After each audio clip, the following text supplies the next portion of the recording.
बांग्लादेश की पूर्व प्रधानमंत्री शेख हसीना को लेकर एक बड़ी खबर आई है। शेख हसीना के प्रत्यर्पण की मांग तेज होने लगी है। बांग्लादेश में उनके खिलाफ जो मामले दर्ज हुए हैं उसके बाद प्रत्यर्पण की मांग तेज होती जा रही है। ऐसे में अब सवाल ये खड़ा हो रहा है कि क्या शेख हसीना को वापस बांग्लादेश भेज देगा भारत। अंतरिम सरकार के विदेश मंत्री ने एक बड़ा दावा किया है, उसके बाद ये सवाल खड़ा हो रहा है। बांग्लादेश के विदेश मंत्री मोहम्मद तौहीद हुसैन ने शेख हसीना को वापस देश लौटने को लेकर बयान दिया है। उन्होंने कहा कि सरकार जल्द ही पूर्व प्रधानमंत्री शेख हसीना के प्रत्यर्पण पर फैसला लेगी, क्योंकि उनके खिलाफ मामले बढ़ते जा रहे हैं। तौहीद हुसैन ने कहा कि हम अटकलें नहीं लगाना चाहते हैं, लेकिन शेख हसीना कई मामलों का सामना कर रही हैं। साथ ही उन्होंने ये भी कहा कि बांग्लादेश के पूर्व प्रधानमंत्री शेख हसीना के प्रत्यर्पण का अंतिम फैसला देश के गृह और कानून मंत्री पर निर्भर है। अब आपको ये भी बता देते हैं कि शेख हसीना के खिलाफ मामले क्या क्या दर्ज हुए हैं। शेख हसीना और उनकी पार्टी आवामी लीग के अन्य सदस्यों के खिलाफ बांग्लादेश में हत्या के 2 मामले दर्ज हैं। देश भर में हुए हिंसक दंगों और विरोध प्रदर्शनों के बीच 5 अगस्त 2024 को ही वो बांग्लादेश छोड़कर भारत आ गई हैं और उसके बाद बांग्लादेश में उनके खिलाफ मुकदमे दर्ज हो रहे हैं, जिसके बाद प्रत्यर्पण की मांग तेज होने लगी है।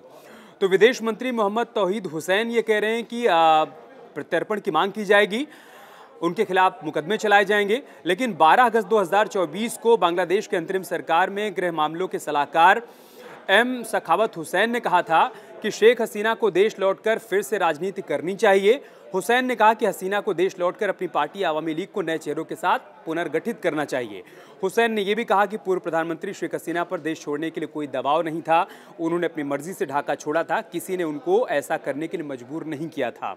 हुसैन ने यह भी कहा कि हम तो उन्हें वापस लौटने और फिर से अपनी पार्टी को पुनर्गठित करने के लिए कहेंगे। हालांकि वो देश लौटकर किसी भी तरह की अशांति पैदा करने की कोशिश करेंगी तो फिर कानून उनसे निपटेगा। 2 बातें सामने आ रही हैं।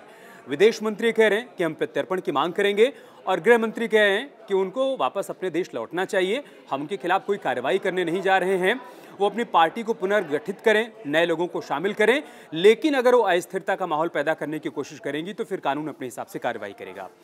अब आपके मन में सवाल होगा कि भारत का स्टैंड क्या होना चाहिए, वो हम आपको बताएंगे, लेकिन इससे पहले बता दें कि शेख हसीना और उनकी पार्टी के खिलाफ मामले कौन कौन से दर्ज हैं। शेख हसीना के खिलाफ 2 केस दर्ज हैं। पहला केस हत्या से जुड़ा हुआ है, जबकि दूसरा मामला अपहरण से जुड़ा हुआ है। शेख हसीना के खिलाफ 2 दिन में 2 केस दर्ज किए गए हैं। हत्या से जुड़े मामले में शेख हसीना के साथ साथ उनकी पार्टी आवामी लीग के 6 नेताओं को भी आरोपी बनाया गया है। 19 जुलाई को ढाका के मोहम्मदपुर इलाके में किराने की दुकान चलाने वाले अबू सईद की हत्या हो गई थी। उसकी हत्या छात्रों के प्रदर्शन के दौरान की गई थी। तो हत्या वाला मामला इस मामले में दर्ज हुआ है। वहीं अपहरण का मामला सुप्रीम कोर्ट के वकील सुहेल राणा ने दर्ज करवाया है। सुहेल राणा के आरोप है कि 10 फरवरी 2015 को उनका अपहरण किया गया था, अपहरण कर उनको टॉर्चर किया गया और अगस्त में उनको छोड़ा गया। तो उनकी तरफ से अपहरण का मामला दर्ज करवाया गया। ये 2 मामले दर्ज हुए हैं।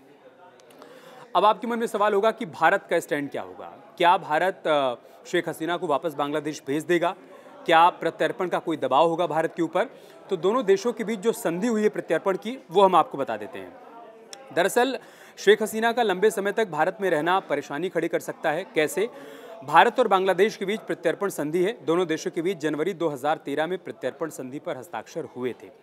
प्रत्यर्पण संधि के चलते बांग्लादेश की सरकार की मांग हो सकती है कि वो शेख हसीना को वापस भारत से बांग्लादेश भेजा जाए, गिरफ्तार करके, ताकि उन पर मुकदमा चलाया जा सके। दिलचस्प बात यह है कि 2009 में शेख हसीना के प्रधानमंत्री बनने के बाद ही भारत और बांग्लादेश के बीच प्रत्यर्पण संधि को लेकर बातचीत आगे बढ़ी थी। 2009 में जब शेख हसीना वहां पर प्रधानमंत्री बनी थी, उसके बाद ही दोनों देशों के बीच प्रत्यर्पण संधि को लेकर बात आगे बढ़ी और 2013 में उसे अमली जामा पहनाया जा सका था।